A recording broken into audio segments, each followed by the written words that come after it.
When you think of a luxury or premium credit card, a couple credit cards that probably come to mind are the American Express Platinum, the Chase Sapphire Reserve, or the Capital One Venture X. Now, even if you do have some premium credit cards, you might have one of these cards or maybe even two, but chances are you probably don't have all three. So in this video, I'm going to discuss the ultimate luxury card trifecta in terms of having the Amex Platinum, the Sapphire Reserve, and the Venture X all at the same time. And I'll give some specific reasons for why it could work and also some reasons for why it might not work and give my overall thoughts on forming this luxury card trifecta. So to start off this video, I wanted to provide some context, so I'm going to discuss the specific value that you're able to get from each of the components of the luxury card trifecta.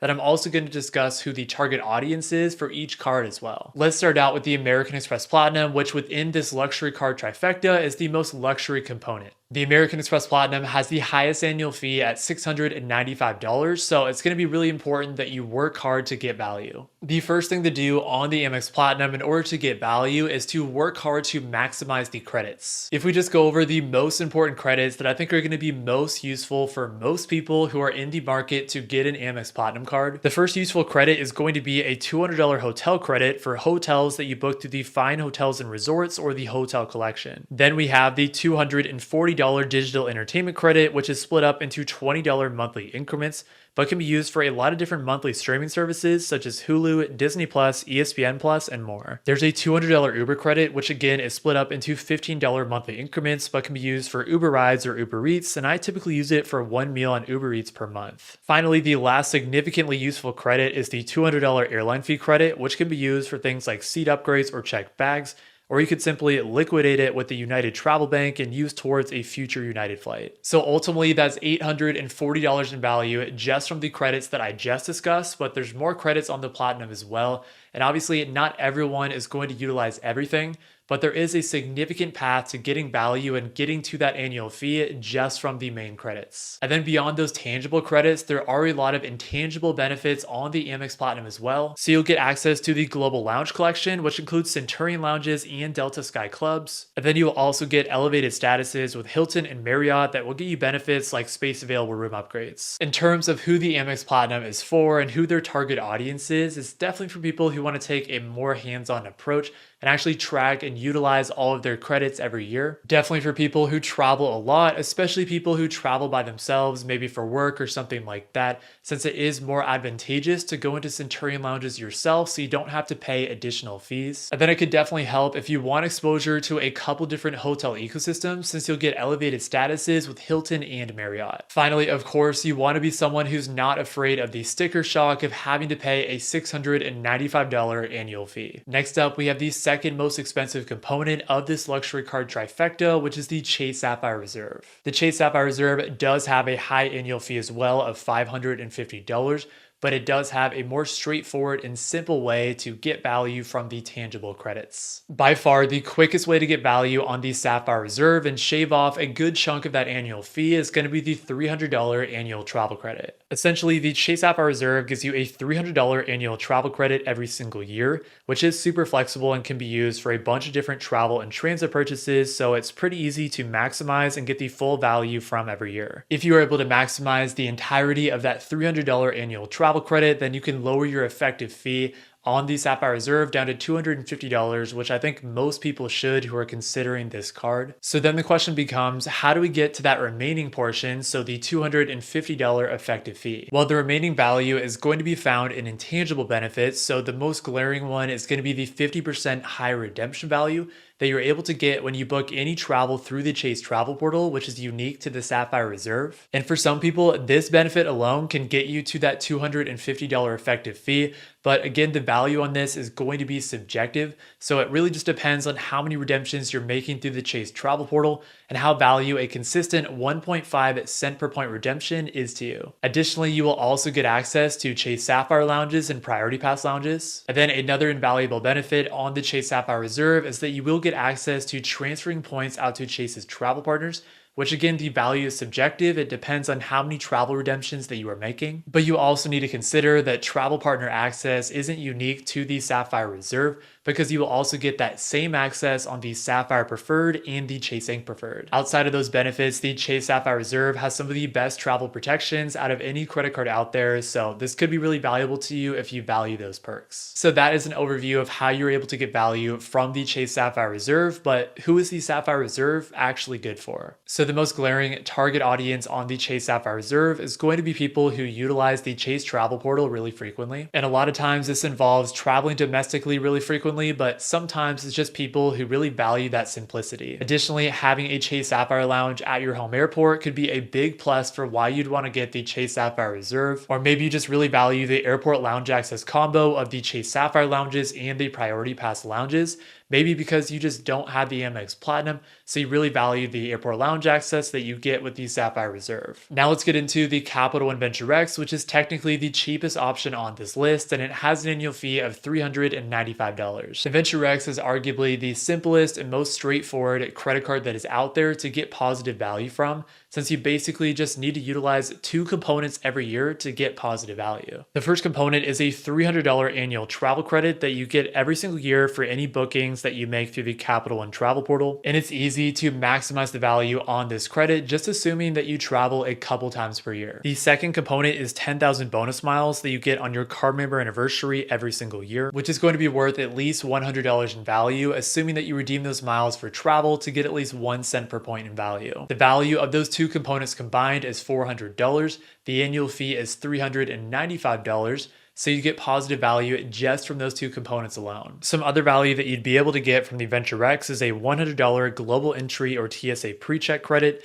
access to Capital One and Priority Pass lounges, price matching and price dropping features through the Capital One travel portal, and then free authorized users as well. And then of course, you would also get some additional year one value as well, since you get 75,000 Capital One miles from the welcome offer. In terms of who the Venture X is for, it's definitely for people who value simplicity, since it's so easy to get positive value. And in some ways, the Venture X is basically the opposite of the Amex Platinum, with a bunch of credits that you have to utilize. And then I would also say that the Venture X is definitely for people who really value Capital One lounge access and Priority Pass airport lounge access as well. And also even for people who really want airport lounge access for their authorized users, since you do get free authorized users on the Venture X. So now that I've given you some context into the three main components of the luxury card trifecta, let's get into some of the specific reasons for why this could be a good setup for you. The first reason is going to be the diversity of airport lounge access. First, in terms of what airport lounge access that you would actually get from this setup, you will get access to the American Express Global Lounge Collection, which will give you access to Centurion lounges, Delta Sky clubs, escape lounges, and more. You'll also get access to Chase Sapphire lounges, which are quickly expanding with locations already present on the East Coast in cities like New York City, access to Capital One lounges with 3 locations right now in Denver, Dallas, and Washington, D.C. And then you will also get Priority Pass airport lounge access as well. So if you're someone who travels a lot and you're especially traveling to major cities and major airports, you're definitely going to have some sort of airport lounge access, like almost 100% of the time, because you have so many different options to choose from. And chances are that you're probably going to have something, even if it's just a Priority Pass lounge or something like that. Even lower level airport lounge access can probably get most people like $20 in value for each visit. So if you travel like 1 time per month, so that's 12 times per year, and then you go to a lounge on both sides, so round trip for each trip, that's 24 lounge visits a year. That would be over $400 in value, and again, this could be even more. I get that sometimes having all of this different airport lounge access won't really matter, because if you're frequently just traveling on this same trip and out of the same airport and to the same airport as well, maybe you're doing that for work or you just like to go to specific destinations, then you probably just need a couple consistent options that make the most sense with your own travel preferences. So as a personal example, I'm going to be traveling a lot more for work in the near future. And right now I fly out of Seattle as my home airport, which does have a Centurion lounge. So I don't 100% know what destinations that I'm going to be traveling to frequently for work. But if I am traveling to airports or maybe just one specific airport that has another Centurion lounge, I probably don't need any other card besides the Amex Platinum, at least to cover my lounge access preferences. because again, I would just have that covered with Centurion lounges. But with that said, if your travel is pretty varied and you're traveling all over the place to different locations, then having a diversity of lounge access could be really valuable. The second reason that this luxury card trifecta could be really valuable to you is if you travel 10 plus times per year. The reason that I say this is that $1,640 in annual fees across this setup is a lot, and there are a lot of different benefits and credits that you can utilize, but you want to make sure that you're doing so and taking a really hands-on approach to make sure that you're trying to justify that high annual fee. To my previous point, traveling 10 plus times per year could allow you to take advantage of a lot of lounge access benefits, because 10 travel trips could translate to 20 lounge visits, which could then translate to over $400 in value. Traveling 10 plus times per year should also allow you to utilize all of the travel specific credits. So the annual travel credits on the Chase Sapphire Reserve and also on the Capital One Venture Rex, or even the more specific ones like the FHR credit or the airline fee credit on the Amex Platinum. Realistically, you can even get positive value on the Capital One Venture Rex just by focusing on utilizing the travel specific credit. And then you can start to make a sizable dent in the annual fees on the Sapphire Reserve and Amex Platinum as well by using those travel specific credits. And then you can get even more value by utilizing the airport lounge access as well. And then beyond the credits, you can get across the finish line on the Amex Platinum by utilizing the lifestyle credits. And then you can get across the finish line on the Sapphire Reserve by utilizing the Chase Travel Portal to get those 50% higher travel redemptions. The third reason that this luxury card trifecta could be a good fit for you is because of ecosystem and travel partner diversity. The American Express, Chase, and Capital One ecosystems and travel partners are definitely not all the same. And this luxury card trifecta is going to give you the highest level of access to each respective ecosystem's travel partners. There are specific travel partners that are unique to each travel ecosystem.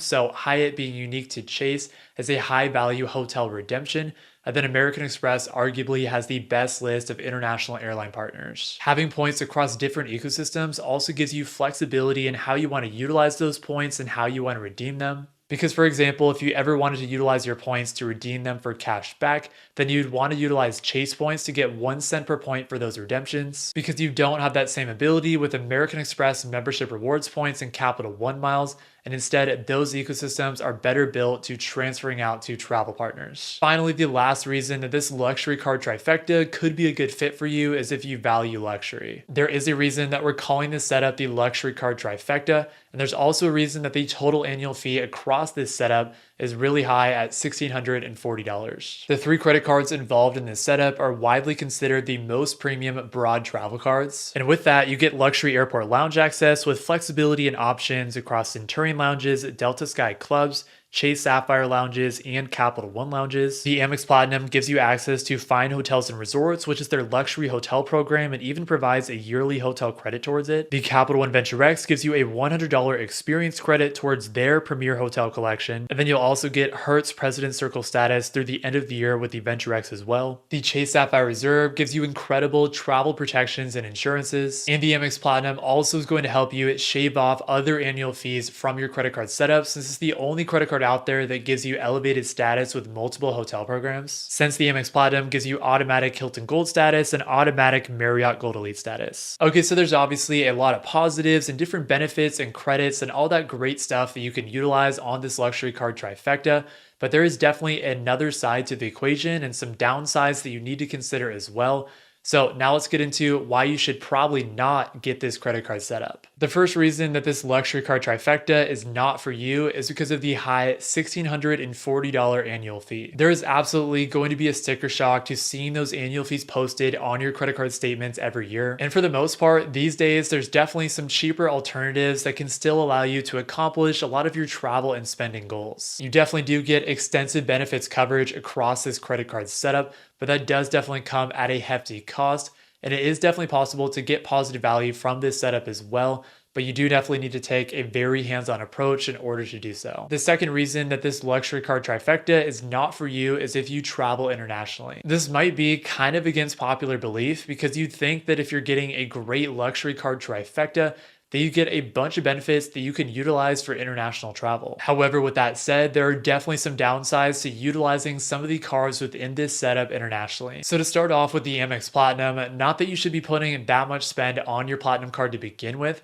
but even if you wanted to, you're probably not going to be able to utilize it very much internationally, because American Express, at least in the areas that I've traveled to, is just not taken internationally very often. Credits on the Amex Platinum, like the Uber credit for example, are also going to be a lot more difficult to get value out of internationally as well. And then a card like the Chase Sapphire Reserve is more so considered a domestic travel card anyway, since the key way to get value from the card is a lot of times for domestic travel by utilizing the Chase travel portal. And this brings me into the third reason that this luxury card trifecta is probably not for you, which is if you use travel partners. Again, this probably seems contrary to what your expectations would be since you have really extensive travel partner and ecosystem diversity, and you have access to all of these great travel partners, so why would you not utilize them? Well, on a card like the Sapphire Reserve, it's really hard to get positive value without utilizing the Chase travel portal frequently. You get the same travel partner access on cheaper Chase alternatives like the Sapphire Preferred or Chase Ink Preferred. And then the unique value on the Sapphire Reserve, which is the reason that people go for that card over those cheaper alternatives, is going to be the 50% higher redemption value when you book travel through the Chase travel portal. Typically, those travel bookings through the Chase travel portal to get a baseline of 1.5 cent per point in value for every travel booking that you're making is going to work best for domestic travel that otherwise would be hard to get to that baseline value, so flights on like United or Southwest. So in this case, if you were utilizing travel partners, you probably could just use the Amex Platinum and VentureX combo. You wouldn't need the entire luxury card trifecta, since you wouldn't be able to utilize the Sapphire Reserve to get the max value through the travel portal. The fourth reason that this luxury card trifecta is not for you is because of the cross-platform exposure. I know I mentioned that the diversity of ecosystems and travel partners can be a huge positive to this luxury card trifecta, but there can also be some significant downsides to that as well. Having points spread out across a lot of different ecosystems can sometimes limit your ability to make specific travel redemptions, so especially making big splashes like booking first class flights or booking extended luxury hotel stays. Also, not everyone is the same. People are going to have their own travel preferences, whether that be to specific ecosystems or to specific travel partners. Cross-ecosystem exposure is also going to force you to manage different customer services and different travel portals as well. And especially for issuers like Capital One, so for the VentureX specifically, approvals are already hard enough. So I can definitely understand why it would be a downside to be so spread out across a ton of different ecosystems. Okay, so those are some of the biggest positives and negatives of this luxury card trifecta. But now let's get into the best argument for and against having this as your core credit card setup. Overall, I would say that the best argument for the luxury card trifecta is if you travel a lot and you're able to get positive value out of all three cards. You have a ton of flexibility for domestic and international travel based on all of the options that you'll have. If you have a hands-on approach and you find it enjoyable to really try to maximize the value on each of your credit cards, then the combo of lounge access, benefits, and credits are going to give you an unparalleled setup in terms of the upside and value that you can get. If we discuss the best argument against this luxury card trifecta, I think you have to start with the high $1,640 annual fee. Let's be honest, that is a lot of money to pay just on 3 credit cards every single year. You don't typically need to pay that high of an annual fee because there are plenty of other credit cards that are out there that can be cheaper alternatives and can still allow you to accomplish a lot of the same goals. And then there is definitely some crossover in terms of the benefits and credits across the 3 cards in this luxury card trifecta. So you probably just need 1 or 2 of them, but probably not all 3. And so in conclusion, I don't think that this luxury card trifecta is probably needed by most people. And instead, I think most people can concentrate on 1 or 2 of these credit cards. But if you do travel a lot, you take a hands-on approach and you really value the flexibility and options that you have, then I can see a path for getting a lot of positive value out of this luxury card trifecta. And if you enjoyed this video, then I think you'll enjoy this next video where I broke down why I think the Amex Platinum still destroys the competition. Thank you all so much for watching this video, and I hope you all have a great rest of your day. Peace.